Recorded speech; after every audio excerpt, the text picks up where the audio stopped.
I was training hard, eating decent, doing everything right. And you know what happened? My strength decreased. I was getting sick every few weeks. And my progress, well, it sucked, to be honest. I had stalled, I plateaued, I was going nowhere. So I tried something most people completely ignore.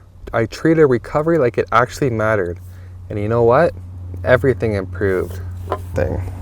Old me was an idiot. I'd go out all the time on the weekend getting no sleep, partying all night. I go straight into my workout without even warming up at all, not even anything little. Doom scrolling until 1:30 a.m. in the morning, just laying there awake in bed, and just hoping my body would magically keep up with all this work that I'm doing.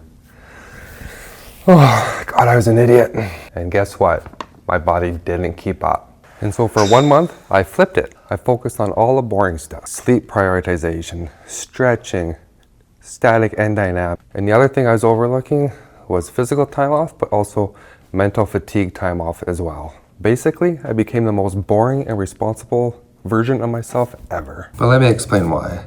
I'm gonna show up 2 graphs. I'm not gonna go into detail, but essentially there's 2 systems in our body that break down when we work out. One, of course, is when we break down muscle tissues. So you can see here, we break down muscle, kind of an estimated time for full recovery for that muscle group after you've activated it. And the other one that we often lose sight of is putting stress on our central nervous system. And this is one that I wasn't focusing on previously. We put stress on our muscles, but we also put stress on our nervous system by lifting all these weights. And what I noticed with CNS was fully recovering from a big heavy lifting day took longer than I was actually thinking, especially for when I started getting in my 30s. We can see for both these charts, it can vary. For one, it varies person to person, group to group, and effort to effort. But it's actually 2 to 4 days to recover any one of these systems. And that's what my previous workout training was lacking. I was working out 6-7 days a week. I wasn't allowing my body recover. I wasn't doing it smartly. And that's where my entire body just started breaking down in a very bad way. The first thing I focused on was sleep. Turns out 5 hours every night isn't cutting it. We need way more than that. Being tired does not mean being productive. A lot of our workouts before hitting them, we should feel well rested before we dive into them. This is the only way we're going to achieve maximum progressive overload and grow over time, maximizing those gains. So what did I do differently? I started going to bed earlier. I made sure I got at least 7 to 8 hours of sleep a night. And boy, did it make a difference. Now I say just go ahead and sleep 7-8 hours a night, but that's easier said than done. So you're gonna have to find out what works for you to hit that. For everyone, it's different. And again, for me, what I found was I ended up laying awake past 10 p.m. at night, just laying there saying, okay, come on brain, fall asleep, go to sleep, let's do this. It's essentially performance anxiety, but for sleeping. Now I also started doing foam rolling, which feels illegal. I got 2 foam rollers here, the regular smooth one and ribbed for the ladies, if you know what I mean.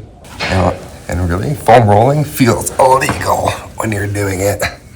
Why does this soft roller hurt so much? But at the same time, feel like it's working. I used to avoid this completely. Now it's part of my daily routine.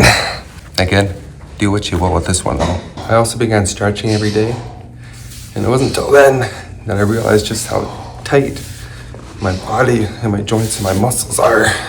And not tight in a good way, ladies. I'm gonna have another video just dedicated to stretching, but I had a lot of lower back pain when I walk and when I sleep. And once I started stretching, especially this stretch I'm showing right here, it all disappeared after a few weeks of doing it. Rest days used to stress me out. I felt like I was losing progress by not being at the gym. And now what do? I just sit here in my truck, recovering, apparently. Yep, gain's still there.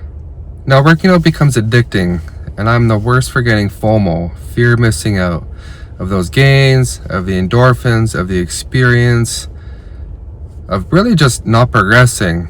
It feels odd to get ahead by just sitting, recovering, doing things you wouldn't normally think count towards adding strength and adding gains. But that is exactly where I went wrong. I had to learn my body. I was working out 5 to 6 days a week, and I just kept breaking down my body, my muscle tissue over and over, and never gave it a full chance to actually come back up and repair itself. This is the exact mindset that I had to shift in order to get to the next level in my weightlifting journey. So what did I do differently? I experimented with different push-pull legs, bro splits, full body workouts, and I varied them between 2 to 5 workouts a week. But also, what did I do? I also adapted it depending on what's going on in my personal life as well. If I have a big cardio event, like a hike, like a run, like something else, I would adjust and adapt and not be so concerned about hitting my 4 or 5 strength workouts during the week. And I also experimented with how many strength workouts I could actually do during the week without getting sick and feeling run down and still having energy. So what did I find for me? I felt the best on 3 solid workouts a week, strength workouts. And when I started doing 3 strength workouts a week, it did go against some previous literature I'd read, but I found that it worked best for me. And how did I know it was working? Because immediately I felt better, and all of my lifts got stronger, more reps, I was increasing, I was progressing, and my body started to look better. Because I had less stress on my body, I found that I started losing more body fat, especially on the midsection, and generally just better overall. Just by this was probably the biggest switch that I did, was lower the amount of strength workouts I did during the week, adapt it to personal life, not feel like I was missing out, and that's all there was to it. So I went from feeling like I was losing gains, and now I just sit here in my nice truck, recovering. And when I need some stupid words of encouragement, and when I need some motivation that recovering is working, I just look down, see my gains are still there, and away I go.